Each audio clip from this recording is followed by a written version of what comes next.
পাকিস্তান আন্দোলন করা বাঙালি মুসলমানদের ছেলেরা যখন পাকিস্তান ভাঙ্গা বাংলাদেশ রাষ্ট্রের জন্ম দিল, সেই সময় বাবা একই সাথে সুখ আর দুঃখের অনুভব করছিল। আমি সেই অনুভূতির মুখোমুখি হয়েছি। ছায়ানট নিয়ে আলোচনাটা সূক্ষ্ম এবং জটিল। আশা করি বিষয়টা একটু মনোযোগ দিয়ে শুনবেন।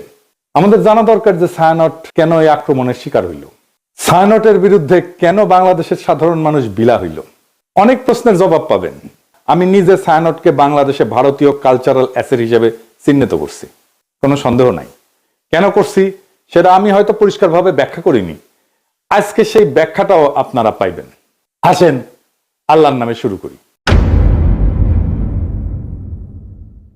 ওয়াহিদুল হককে আমি ওয়াহিদ কাকু বলে ডাকতাম। আমার সাথে ওয়াহিদ কাকুর সম্পর্ক ওনার মৃত্যু পর্যন্ত অক্ষুণ্ণ ছিল। টক ঝাল মিষ্টি সেই সম্পর্ককে এখন আমি মিস করি। ওনার মৃত্যুর পরে আমি ফেসবুকে একটা নোট আকারে লেখা লিখছিলাম, ওয়াহিদুল হক তারুণ্যের শুভবোধনের ঋত্বিক। আমি জানি না, ওই লেখাটা আমি আর খুঁজে পেলাম না। কারো কাছে যদি থাকে আমার একটু খোঁজ দিয়েন। আমার জীবনে যে বিচিত্র অভিজ্ঞতা হয়েছে, অসংখ্য মানুষের সাথে মিশছি, সেই কারণেই ভাঙ্গু সেকুলারদের কালচারাল আর পলিটিক্যাল স্ফেয়ারের অন্তর্বহনের খবর আমি জানি, ক্রিটিক্যালি অ্যানালাইজ করতে পারি। তার কারণ ওই ক্ষুদ্রকাল থেকে আমার এই ওরিয়েন্টেশনের সাথে আমি যুক্ত। এই কারণে আমি জানি ঠিক কোথায় ওদের উইক পয়েন্ট আর কোথায় তাদের শক্তির দিক। তবে আমি যেহেতু গান গাইতে পারতাম না, আমি তো অসুর, মানে সুর নাই আর কি। আমি রবীন্দ্রনাথের লেখা বুঝতে চাইতাম, তার জ্ঞান তাত্ত্বিক উৎস খোঁজার চেষ্টা করতাম। জ্ঞান তত্ত্ব মানে হইতেছে আমি যেটাকে সত্য জ্ঞান বলে মানতেছি, সেটা আসতেছে কোন জায়গা থেকে।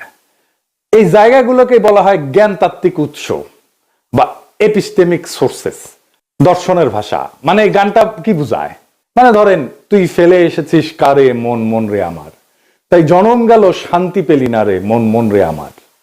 অথবা ধরেন, প্রাণ চায় চক্ষু না চায়, মরি একইতর দুস্তর লজ্জা, সুন্দর এসে ফিরে যায় তবে কার লাগে মিথ্যায় শয্যা।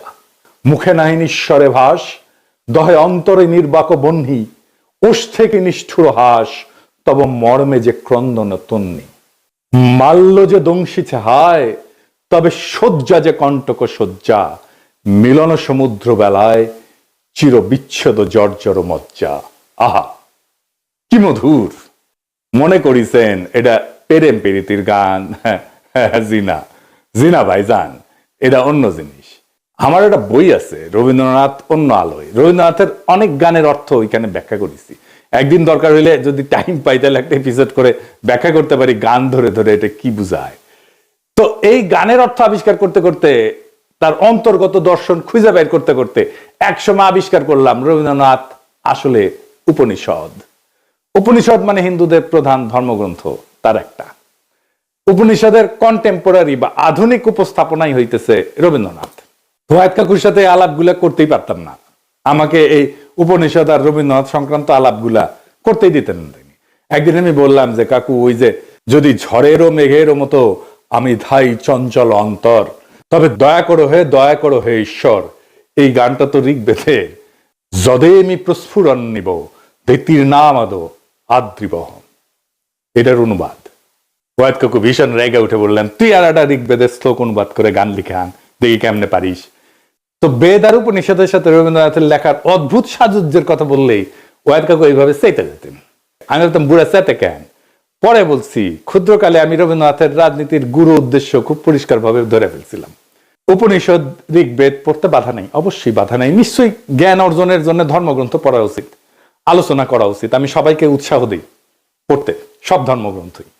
কিন্তু সেটাকে রবীন্দ্রনাথের মুড়ায় পরিবেশনের উদ্দেশ্যটা কি? এইখানে আপনি ছায়ানট প্রতিষ্ঠার উদ্দেশ্য বুঝতে পারবেন। কি সেটা? উদ্দেশ্য হইতেছে এই যে, ইন্ডিয়া চায় বাংলাদেশের মুসলমান ধর্মে মুসলমান থাকুক নামে, কিন্তু সে তার ইনার সেলফে, ভিতরে অন্তর্গতভাবে সে ধারণ করবে হিন্দু ওয়ার্ল্ড ভিউ, হিন্দু বিশ্ব দৃষ্টি। আপনি দেখেন, যারা রবীন্দ্র অনুরাগী তাদের মধ্যে আপনি মুসলমানদের সহজাত সাহস, শক্তিময়তা, অ্যাডভেঞ্চার প্রিয়তা, দুর্দমনীয় একরোখা মনোভাব খুঁজেই পাবেন না।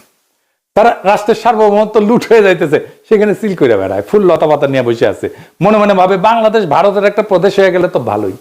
একজন গভীরভাবে প্র্যাকটিসিং মুসলমান, একই সাথে গভীরভাবে রবীন্দ্র অনুরাগী, আপনি খুঁজে পাবেন কিনা আমার খুব সন্দেহ আছে। খুব রেয়ার হয়তো খুঁজে পেতে পারেন, খুবই রেয়ার। রবীন্দ্রনাথকে বাংলাদেশের এলিটরা গ্রহণ করছে, সাধারণ মানুষ কখনোই গ্রহণ করেনি। এই কারণেই এই জন্যই এলিটরা ভারতমুখী, এই জন্যই এলিটরা ফ্যাসিবাদের খুঁটি। আমাদের ডিজাস্টার হয়েছে। আমার সোনার বাংলাকে জাতীয় সঙ্গীত করার সময় রবীন্দ্রনাথকে পলিটিক্যাল আর সোভারেন প্রোটেকশন দেওয়া হয়েছে এবং তাকে পবিত্রতা দেওয়া হয়েছে এই জাতীয় সঙ্গীত করার কারণে। দ্বিতীয় কারণ হইতেছে আমাদের রাজনৈতিক জনগোষ্ঠী হিসেবে এটা ক্রিস্টালাইজ হওয়াটাকে বাধা দেয় রবীন্দ্রনাথ। কিভাবে? রবীন্দ্রনাথ বাংলাদেশের যেটা ডমিনেন্ট মুসলিম কালচার, এটাকে পলিটিক্যাল ক্রিস্টালাইজেশনের পথে বাধা হইয়া দাঁড়ায়। আমি একটা উদাহরণ দিই, খুব বাস্তব উদাহরণ। সারা দুনিয়ায় আপনি ইন্ডিয়ানরা দেখছেন না, যারা বাইরে থাকেন তারা দেখছেন ইন্ডিয়ানদেরকে, তাদের নানা পার্টি আছে, নানা দল আছে, কংগ্রেস আছে, সিপিএম আছে, বিজেপি আছে, এটা সেটা আছে, মেলা দল আছে, কিন্তু রাজনৈতিক মত পার্থক্য আছে। কিন্তু তা সত্ত্বেও ভারতের প্রশ্নে একটা রাষ্ট্র প্রশ্নে প্রবল হিন্দুত্ববাদ চলতেছে ভারতের। তারপরেও দেখেন মোদী ভারতীয় কমিউনিস্টদের সাথে ব্যক্তিগত সময় কাটায়, হাসি ঠাট্টা করে। আমরা পারি না কেন? আমরা কেন বিভক্ত? আমরা কেন রাজনৈতিক মত পার্থক্য সত্ত্বেও রাষ্ট্র সত্ত্বে এক হইতে পারি না? আমাদের রাষ্ট্র প্রশ্নে একটা হইতে রবীন্দ্রনাথ বাধা দেয়। রবীন্দ্রনাথ যে ওয়ার্ল্ড ভিউ, সেখানে মুসলমান থাকতে পারে না, থাকা সম্ভব না, রবীন্দ্রনাথের লেখালেখির মধ্যে নাই। রবীন্দ্রনাথ প্রভাবিত আমাদের কল্পিত রাজনৈতিক জনগোষ্ঠীর মধ্যে দাড়ি টুপি পরা সাধারণ মুসলমান জায়গা করে নিতে পারে না। অবচেতনে আমাদের এলিটদের রবীন্দ্রনাথ ভাবতে শেখায় ওরা আমাদের মতো না, ওরা আদার। রবীন্দ্রনাথ ভারতে হিন্দু ধর্মকে ভালোবাসতে শেখায়, রবীন্দ্রনাথ বাংলাদেশে মুসলমানদের আদার করে ঘৃণা করতে শেখায়। আপনি একই সাথে উপনিষদ আর কোরআনের গ্লোবাল ভিউকে এক করতে পারবেন না। আপনি কোএক্সিস্ট করতে পারবেন, সহাবস্থান করাইতে পারবেন, কিন্তু এক করতে পারবেন না, এটা অসম্ভব। কিন্তু ইন্ডিয়ানরা চায় এক করে দিতে, এই প্রগতিশীলরা চায় এক করে দিতে, এই ছায়ানট চায় এক করে দিতে। বাংলাদেশে যে রবীন্দ্রনাথ প্রজেক্ট, এটা সঙ্গোপনে হিন্দু ধর্মের ওয়ার্ল্ড ভিউ ঢুকায় দেওয়ার প্রজেক্ট। বাংলাদেশের মুসলমানদের মধ্যে হিন্দু ওয়ার্ল্ড ভিউ আর হিন্দুদের মধ্যে মুসলমান ওয়ার্ল্ড ভিউ ঢুকাই দিলে সমস্যার সমাধান হবে না তো। হিন্দুকে আধা মুসলমান আর মুসলমানদেরকে আধা হিন্দু বানাইলে সমস্যা মিটবে না, সমস্যা বাড়বে। হিন্দুকে হিন্দুই রাখতে হবে, মুসলমানকে মুসলমানই রাখতে হবে। দুই ধর্ম কোএক্সিস্ট করবে, একসাথে থাকবে। দুই ধর্মের ওয়ার্ল্ড ভিউ বা বিশ্ব দেখার দৃষ্টিভঙ্গি কিভাবে আলাদা, আর একটু গভীরে যায় বুঝি, সবার একটু মনে থাকবে তাইলে। একেবারে উদাহরণ দিয়া খেয়াল রাখবেন, আমি ভালো বা খারাপ বলতেছি না, কিন্তু বলতেছি আলাদা, দুইটা আলাদা। ধরেন প্রশ্নটা হইতেছে যে দুনিয়াটা কি আসলে? দুনিয়াটাকে এক না বহু? এডিটর সাহেব এটা উপরে লেখেন, দুনিয়াটা এক না বহু। এখন হিন্দু বিশ্ব দৃষ্টিভঙ্গি এটাতে বলে দুনিয়াটা বহু স্তরের, অনেকগুলো স্তর, এটা চক্রাকারে চলমান, সৃষ্টি স্থিতি প্রলয় বারবার ঘটে। সময় ঘড়ির মতো না, সময় ঘড়ির মতো সরল রেখা যায় না, বরং চাকার মতো। মানে হিন্দু ধর্মে কিন্তু মৃত্যুর পরে আবার জন্ম আছে, জন্মান্তর আছে, আবার জন্ম নেয়, এটি স্বাভাবিক চক্র। আজ যেটা হইতেছে সেটা আগে ঘটছে, একই জিনিস ভবিষ্যতেও ঘটবে, কারণ চক্রাকারে সময় চলে চক্রাকারে।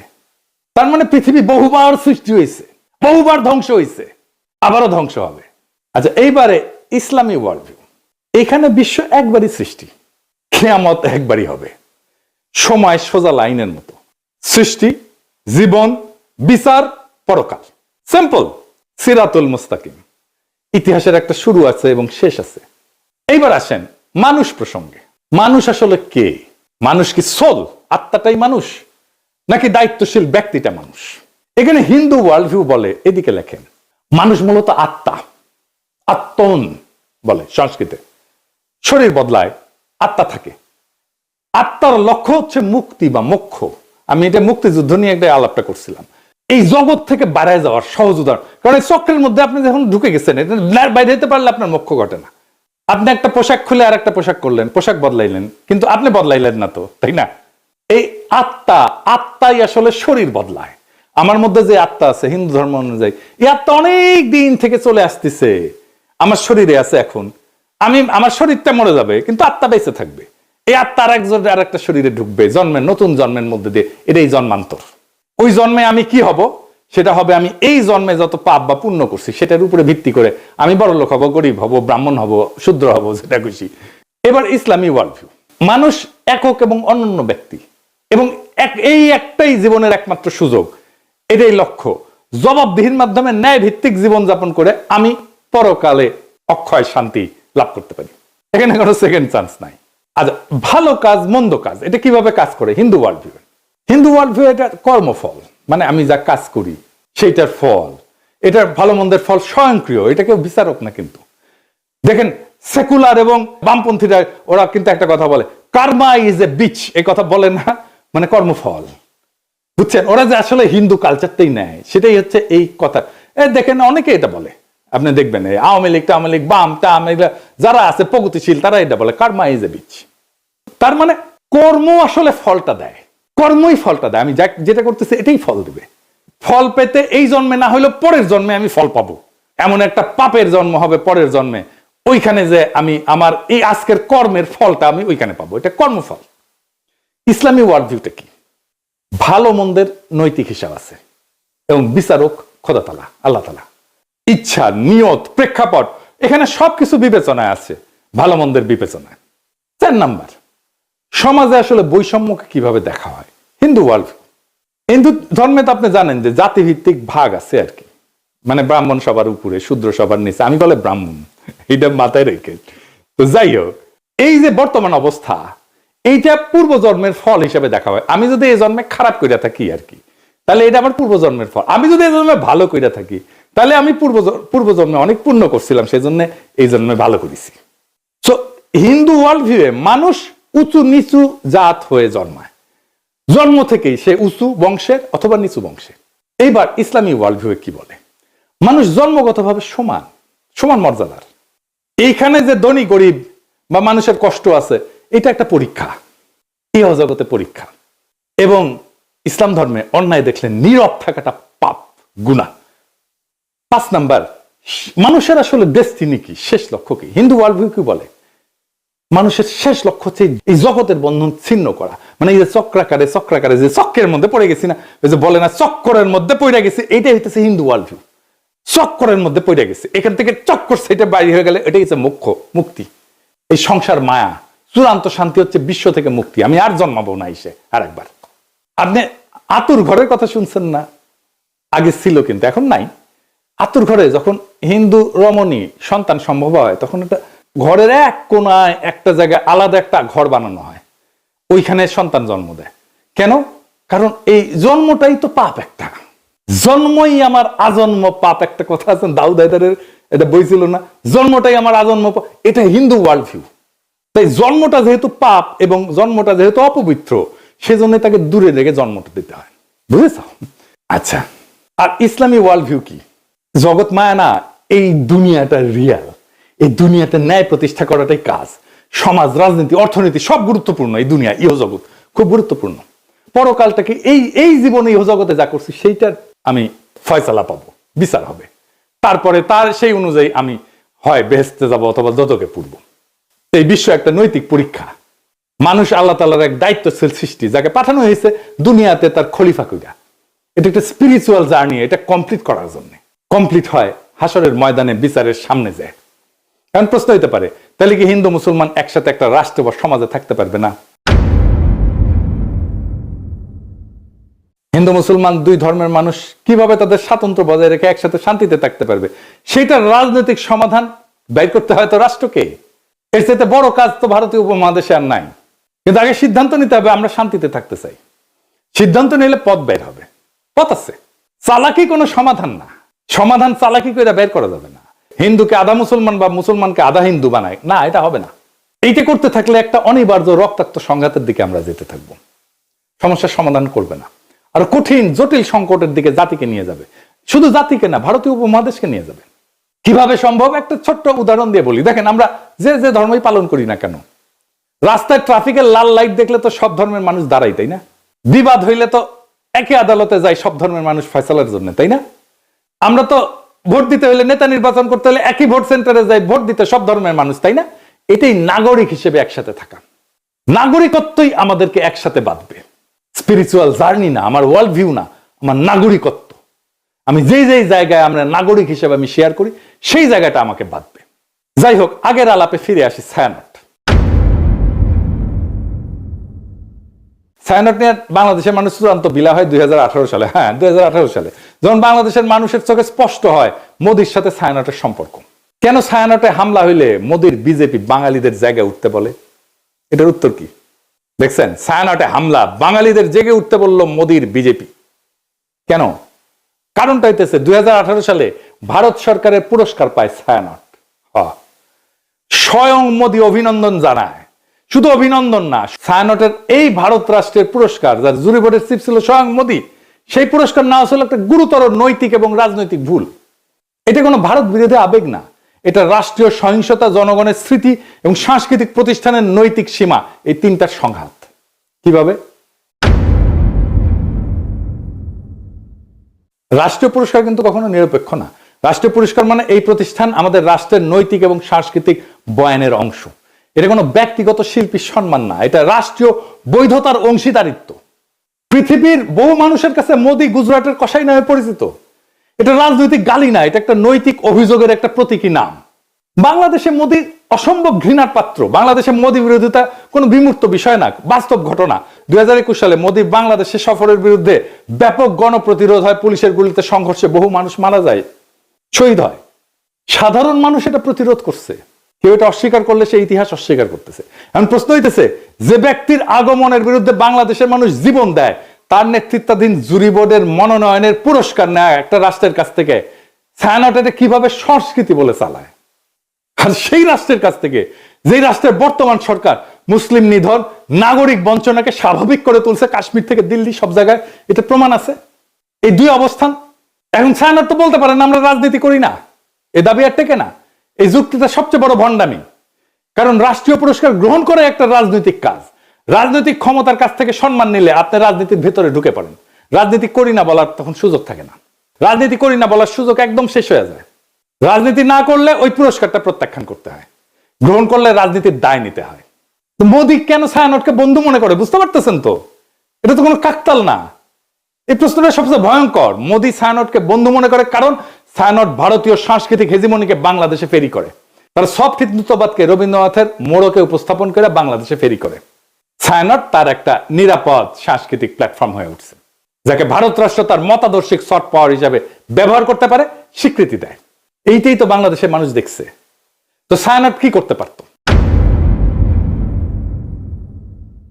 পুরস্কার প্রত্যাখ্যান করতে পারত। ইতিহাসে অসংখ্য উদাহরণ আছে যেখানে পুরস্কার গ্রহণ না করাই নৈতিক অবস্থান হয়ে ওঠে, প্রত্যাখ্যানই প্রতিষ্ঠানকে সম্মানিত করে। ছায়ানট যদি বলতো বাংলাদেশের জনগণের স্মৃতি এবং রক্তের ইতিহাসের কারণে আমরা এই রাষ্ট্রীয় পুরস্কার গ্রহণ করতেছি না, সেটাই হয়তো সবচেয়ে শক্তিশালী সাংস্কৃতিক বক্তব্য, সবচেয়ে বড় নৈতিক শিক্ষা, সবচেয়ে বড় আন্তর্জাতিকভাবে সম্মানজনক অবস্থান এবং দেশের মানুষের ভালোবাসা পাওয়ার রাস্তা। আপনি বাংলাদেশে কাজ করেন, মোদি কেন আপনাদের বাহবা দেয়? কেন দেয়? এই প্রশ্নের জবাব দিতে হবে না? বাংলাদেশের মানুষের সাথে আপনার কন্ট্রাক্টটা কি? সোশ্যাল কন্ট্রাক্ট কি? আপনি সমাজের রাষ্ট্রে কি অবদান রাখছেন, একটা প্রতিষ্ঠান করছেন? বাংলাদেশের সাথে আপনার কন্ট্রাক্টটা কি? বাঙ্গু সুশীলদের সফট হিন্দুত্ববাদের দীক্ষা দিচ্ছেন, আর যে রাষ্ট্রেরা মানুষের মৃত্যুর স্মৃতিতে বাংলাদেশে ঘৃণার প্রতীক, তার হাত থেকে সম্মান নিচ্ছেন। লজ্জা লাগে না? সমাজ তো হঠাৎ করে পাগল হয়ে যায়নি, মানুষ হঠাৎ করে সংস্কৃতি বিরোধী হয়ে ওঠেনি। এটা জমে থাকা একটা দীর্ঘ বিচ্ছেদের বহিঃপ্রকাশ। বাংলাদেশের মানুষ এমন ছায়ানট চায় যে তার দুঃখে কাঁদে, তার স্বপ্নে সহযাত্রী হয়, তার কল্পনার ভাষা হয়ে ওঠে। বাংলাদেশের মানুষ এমন ছায়ানট চায় যে মোদির অখণ্ড ভারতের কল্পনাকে রবীন্দ্রনাথের সুরে ঢেকে দেয় না, বরং সুরে ফেলে দেয়। যদি ছায়ানট নিজেকে সেইভাবে পুনর্গঠন করতে পারে, জনগণের স্মৃতি, ক্ষত আর আকাঙ্ক্ষার পাশে দাঁড়াইতে পারে, তাইলে ছায়ানট আবার উঠে দাঁড়াবে। আর যদি তা না পারে, যতই মানববন্ধন করেন, গান গান আর প্রতিবাদ করেন, ইতিহাস তাকে ভাঙবে না, মানুষই তাকে ছেড়ে যাবে। আপনি ছাত্রই পাবেন না, কেউ আর গান শিখতে আসবে না, কেউ আর সেখানে নিজের স্বপ্ন খুঁজবে না, কেউ নিজের কল্পনার সাথে ছায়ানটকে জুড়বে না। আপনার কালচারাল লেজিটিমেসি কোলাপস করতেছে। কারণ সংস্কৃতি টিকে থাকে মানুষের ভালোবাসায়, মানুষের মধ্যে, গণমানুষের মধ্যে।